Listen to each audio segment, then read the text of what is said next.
E aí pessoal, tudo bem com vocês? Aqui é o professor Rafael e hoje nós iremos falar sobre comércio. Para falar sobre comércio, nós iremos partir do escambo. O que é o escambo? Nada mais é que a troca de produtos. Neste caso, pessoal, o escambo foi a principal forma de abastecimento, para adquirir produtos dos povos antigos.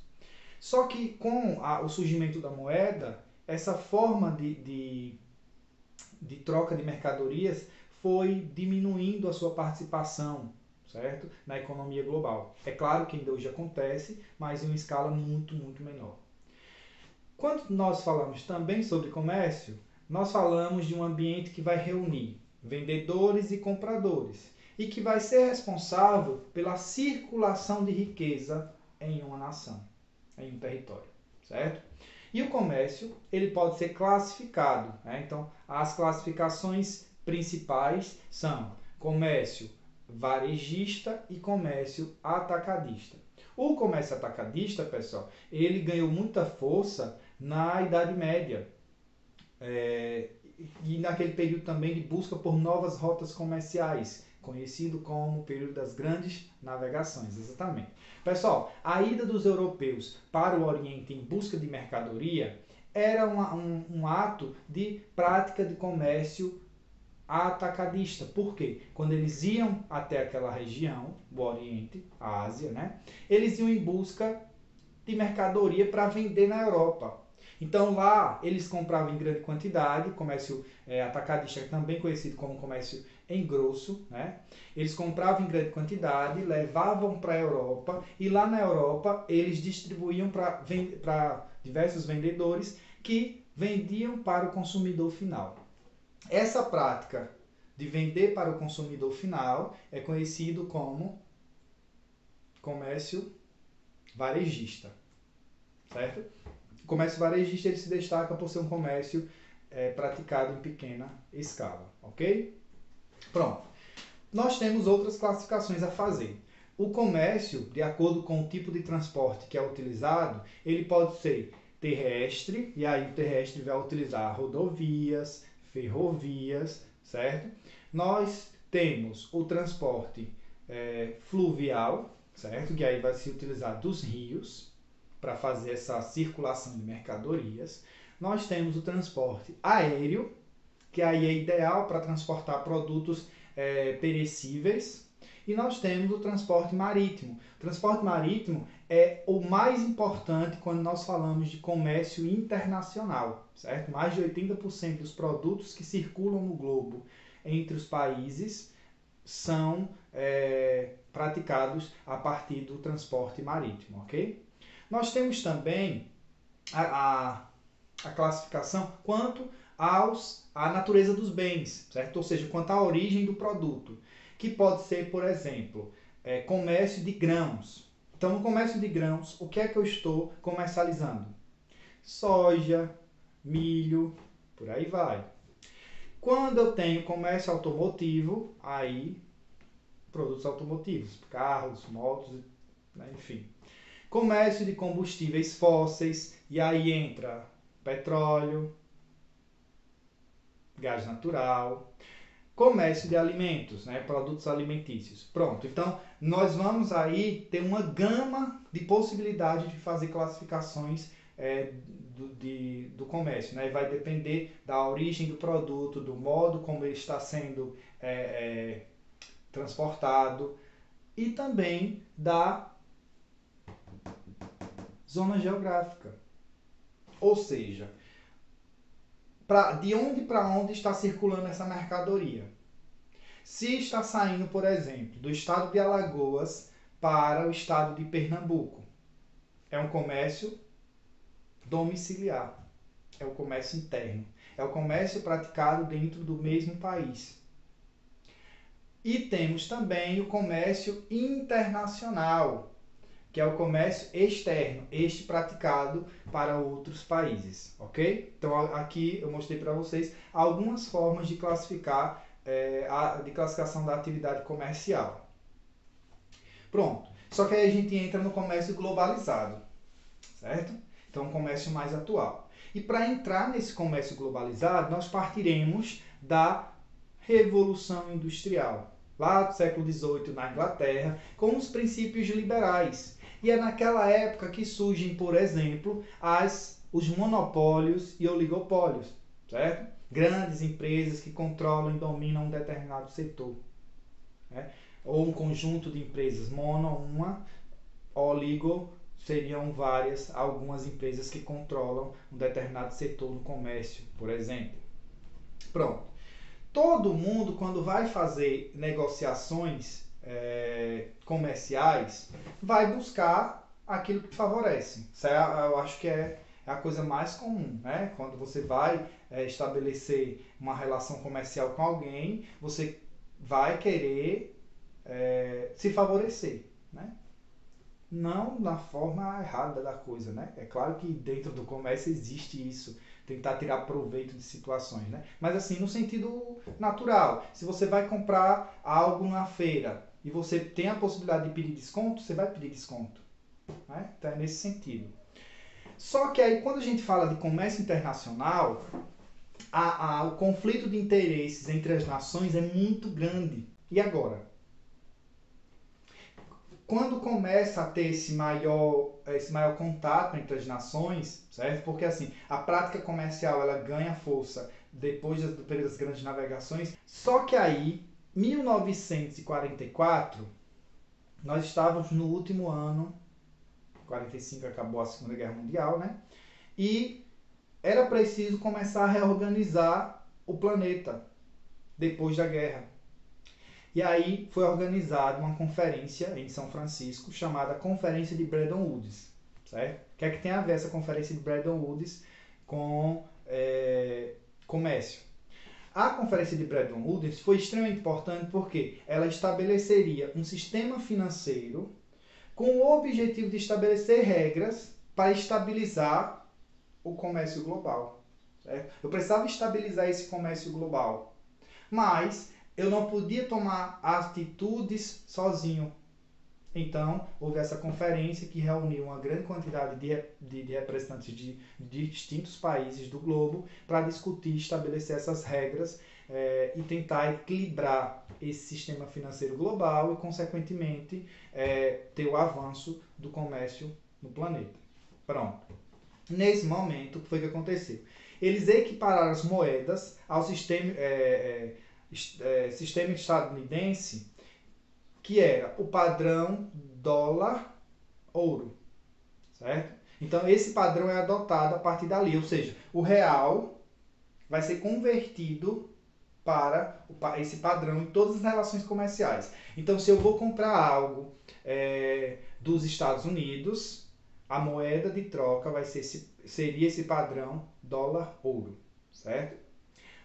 Vou negociar com a Argentina, padrão dólar-ouro. Nem vai ser o peso, nem vai ser o real. O padrão é dólar-ouro, certo? Isso foi o padrão adotado onde? Na Conferência de Bretton Woods, tá? Teve mudanças daqui para lá. De lá para cá, daqui para lá é ótimo. 1971 começa uma crise no sistema financeiro, tinha ligação com a exploração de petróleo e tal. E aí acaba tendo fim o padrão que havia sido estabelecido na Conferência de Bretton Woods, que era o padrão dólar-ouro, certo? Em 73, criação da OPEP, justamente por causa da crise do ano anterior, dos anos anteriores de 1971, certo? Aí cria-se a OPEP, que é a Organização dos Países Exportadores de Petróleo. E em meio a uma instabilidade internacional muito grande, porque com a criação da OPEP houve uma elevação no preço do barril de petróleo. Então, naquele momento, nós tínhamos uma instabilidade muito grande no sistema financeiro. E aí, em 1979, tentando buscar um equilíbrio, é estabelecido um novo padrão, certo? Que é o do câmbio flutuante, que é o padrão utilizado até este momento, ok? Pronto. Na Conferência de Bretton Woods, também foram criados alguns organismos para trabalhar tentando harmonizar o sistema financeiro mundial e ajudando para que o comércio, criando regras, né, comerciais, para que o comércio global ele alavancasse. E aí nós temos a criação do Fundo Monetário Internacional, o FMI, que tinha um objetivo bem específico, que era manter a estabilidade do sistema financeiro global. Certo? Ou seja, evitar que um país desse calote. Por quê? Países também pedem empréstimo, tá? Para pagar a folha de funcionários. E aí, em muitos casos, o país não consegue equilibrar suas contas e acaba não conseguindo pagar o empréstimo. Ó. Então o FMI vai agir ali para tentar evitar que isso aconteça. Né? Teve a intervenção do FMI na Grécia, por exemplo, depois da crise de 2010. 2008 começando nos Estados Unidos, mas atingiu de forma intensa a Europa em 2010. Teve a atuação do FMI lá nos Estados Unidos, na Argentina, né? Que de forma até preconceituosa passou a ser chamada de caloteira da América do Sul. Né?